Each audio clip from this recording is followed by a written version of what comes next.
L'histoire oubliée, les présidents assassinés pour avoir défié le franc CFA. Plongés dans les méandres de l'histoire africaine, là où des destins tragiques se sont croisés avec le cours tumultueux de la monnaie. Aujourd'hui, nous explorons un chapitre souvent négligé. Les présidents africains assassinés pour avoir osé défier le franc CFA, cette devise controversée qui a marqué l'économie du continent pendant des décennies.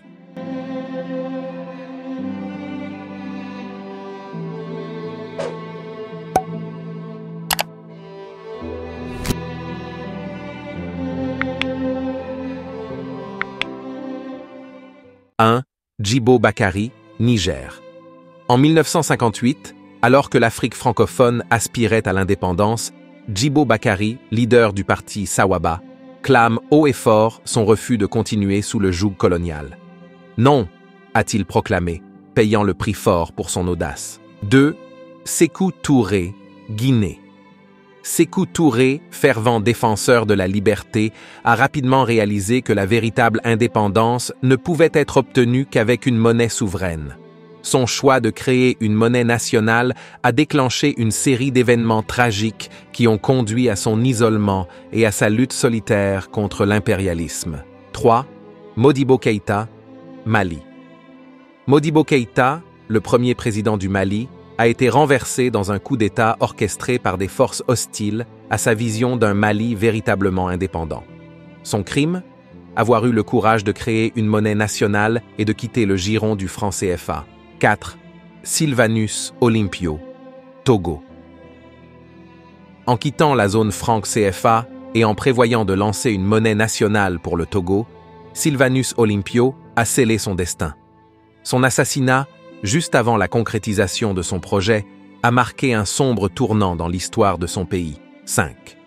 François Ngarta. Tombalbaye, du Tchad déterminé à conduire son pays vers un avenir meilleur, François Ngarta Tombalbaye a été brutalement attaqué dans son palais présidentiel par les forces étrangères qui ne toléraient pas sa résistance à l'asservissement économique. 6.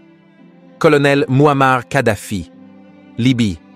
Kadhafi a été plus qu'un leader politique. Il était un visionnaire qui croyait fermement en l'autosuffisance et en la prospérité de l'Afrique. Son ambition de créer des alternatives monétaires pour le continent l'a mis sur la liste noire des puissances occidentales. 7. Ange Félix, Centrafrique. Bloqué financièrement par des intérêts étrangers, Ange Félix a été confronté à une crise économique dévastatrice. Son incapacité à payer les salaires de ses fonctionnaires a plongé le pays dans le chaos. 8. Mahaman Ousmane, Niger. Le désir de réforme monétaire de Mahaman Ousmane a été perçu comme une menace par ceux qui bénéficiaient du statu quo. Son renversement en est la preuve tragique. 9. Laurent Gbagbo, Côte d'Ivoire. Dans une lutte acharnée pour la souveraineté économique, Laurent Gbagbo a été confronté à une résistance acharnée. Son choix de nationaliser les banques pour sauver son pays de la ruine a déclenché une série d'événements qui ont finalement conduit à son arrestation et à son procès devant la CPI. À travers ces destins brisés, nous voyons les conséquences désastreuses de la lutte pour l'indépendance monétaire en Afrique. Ces hommes ont payé de leur vie pour avoir défendu la dignité et la liberté de leur peuple.